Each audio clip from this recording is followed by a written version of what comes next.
You're listening to 1240 AM WGBB. It's Monday night, November 24th, the Monday just before Thanksgiving. Good to have you with us.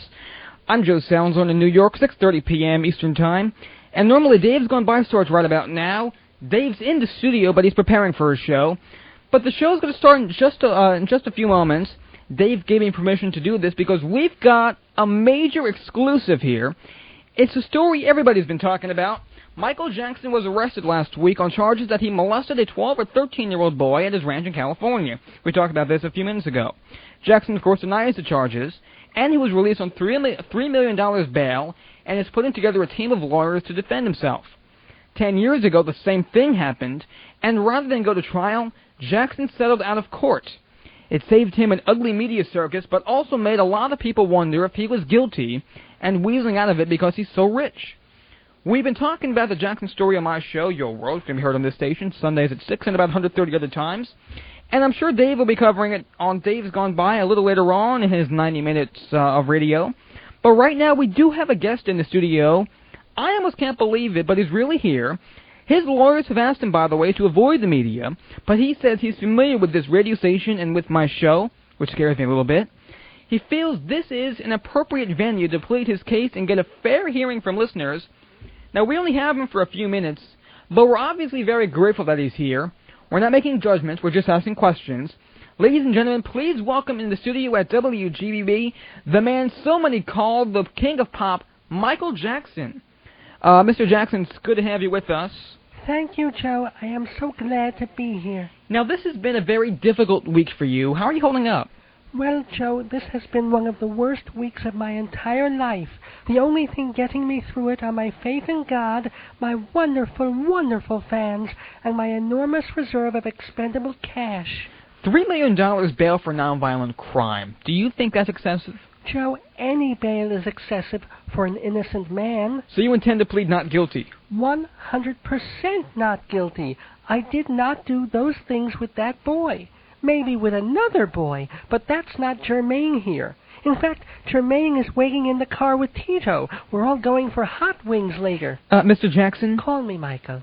All right. Michael, do you understand why so many people are tempted to prejudge you? You live a very unusual and some would say very eccentric lifestyle. You know, Joe, to quote an old Beatles song, which I now own, everybody's got something to hide except for me and my monkey, and my water buffalo, and my 3 zebras, and my... See, there's a case in point. On the Neverland Ranch, you constructed your own zoo. If you want to see animals, why not simply go to the LA Zoo? Oh, Joe, because anywhere I go turns into a zoo. I can't go into a hardware store for a pair of plastic gloves and some lubricant without 1,000 photographers showing up and wanting a piece of me. Isn't that the price of fame? No. According to my bank account, the price of fame is $350 million. Thank you, fans. All right, but Michael, the money is a double-edged sword. It allows you to live your lifestyle, but according to you, it's been the cause of your legal troubles. That's right, Joe. These parents, these adults who are suing me, because I never blame the children, they know I've done nothing wrong, but they have nothing to lose by attacking me. But didn't you foster that perception by paying off Jordy Chandler's family 10 years ago? Joe, they had nothing to lose. If they settled out of court, they got money. If they sued me and won, they got money. And if they sued me and lost, they were already broke. What difference would it make to them? But didn't you realize that by settling with one young boy, you opened yourself up to a bunch of other children? I hope you mean that figuratively. Yeah, very funny. But as long as you bring that up, you admitted in a TV interview last year that you sleep with children.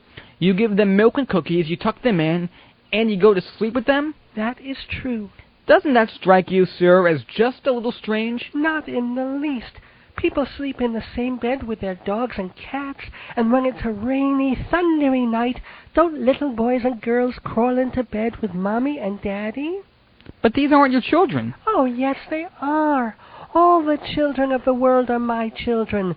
They're precious angels, uncorrupted by the evils of this world, the Hitlers, the Bin Ladens, the Tommy Mottolas. Michael, why don't you walk us through it? On a typical night in Neverland, a little boy came to stay with you. The parents were in another part of the compound, so what happened? Well, First we watched a movie, a G-rated movie, and then we played a board game, and then we sat on the couch and listened to one of my recent albums. So you do admit to torture?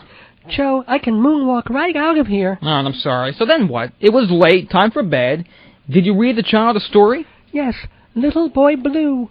And then you read him a story? Joe? I'm sorry. But you have a private room connected to your bedroom. The camera showed this. And there's all sorts of toys and dolls and child-related pictures and memorabilia. Yes, that's my special hideaway. You went there on that night? Yes. Did the little boy come with you? No, he came first, and then I made him oh, wait, you meant... Sorry, I was thinking of someone else. Something else. Next question. Michael, the Smoking Gun website has published the court declaration of Jordy Chandler, the first little boy who sued you. In his sworn testimony from 1993, he told the court, quote, I spent the entire weekend with Michael Jackson. We went on jet skis in a small lake he had, saw animals that he kept at Neverland, played video games. He took my mother and me to Toys R Us, and we were allowed to get anything we wanted. Well, what's the harm in that? Well, he goes on to say, quote, one night Michael Jackson and I watched The Exorcist in Michael Jackson's bedroom. When the movie was over, I was scared. Michael Jackson suggested that I spend the night with him, which I did. Although we slept in the same bed, there was no physical contact. You see, actually, there was a little contact. I had a small cold, and I asked Jordy to wipe my nose. Why? It was on the nightstand and closer to him than me. All right, well, reading on, quote, my friendship with Michael Jackson became much closer. At Neverland, I would always sleep in bed with Michael Jackson. During our relationship, Michael Jackson had sexual contact with me on many occasions. I didn't mean to laugh at that, by the way. That's a quote from court transcripts, and it gets more graphic from here. Go on. Oh, my. The first step was simply Michael Jackson hugging me. Excuse me, it's an ABC syndrome. You're enjoying this. No, this is my job. Then he'd give me, he goes on to say in the statement, then he'd give me a brief kiss on the cheek. He then started kissing me on the lips, first briefly, then for a longer period of time, he would kiss me while we were in bed together. Go on. I don't really want to. Please. All right. Well, the next step was when, by the way, this is, of course, Jordy Chandler's court statement. The next step was when Michael Jackson put his... Excuse me, I'm just thinking of a joke. Was when Michael Jackson put his tongue in my mouth. I told him I did not like that. Michael Jackson, he says he started crying. That's a lie. Crying is so different from pleading. He goes on to say in this statement, quote, he said there was nothing wrong with it. The next step was when Michael Jackson rubbed up against me in bed. Then we would lie on top of each other with erections. Go on. Please, go on. We took a bath together. Michael Jackson then masturbated in front of me. While we were in bed, Michael Jackson put his hand underneath my underpants. Yes? Yes? He then masturbated me to a climax. After that, Michael Jackson masturbated me many times, both with his hand and with his mouth. On one occasion, he grabbed my buttock and kissed me while he put his tongue in my ear. He had me suck one nipple and twist the other nipple while he masturbated, unquote. Michael? You wouldn't happen to have a handy wipe, would you? All right. Well, the testimony ends with the boy saying, quote, Michael Jackson told me I should not tell anyone what happened. He said this was a secret, you know.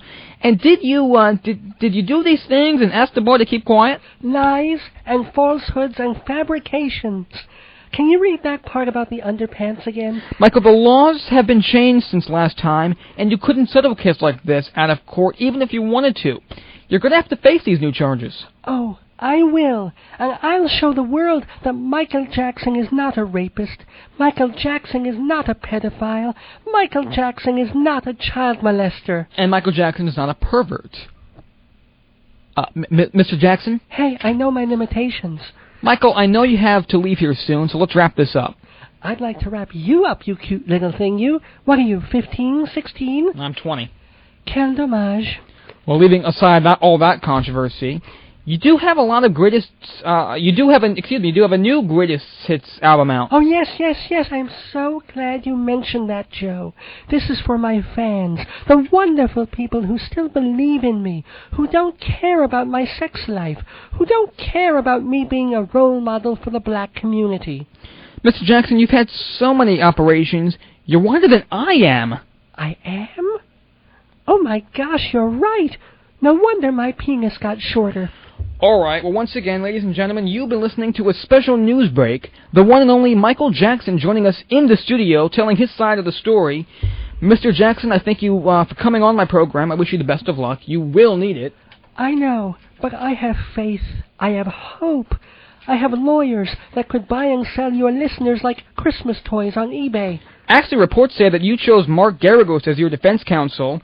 I'm surprised you didn't hire Johnny Cochran, since he did so well with another celebrity trial. Well, I did consult with Johnny, and he gave me some great advice.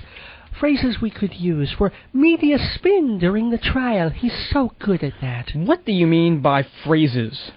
If there ain't no semen, the kid was dreamin'. If it's just masturbation, it ain't molestation, 'cause it's okay to beat it. Just don't eat it. All right, I think we got the picture. I did not put my pole in the boy's booty hole. You know, ladies and gentlemen, Michael Jackson, thank you so much for stopping by. If the boy didn't suck it, this way... Well, all right, that's enough of that. Shut up, please. I'm Joe Salzone. You're listening to 1240 WGBB Freeport, and as we get ready for Dave's Gone By, we now return to your regular broadcast.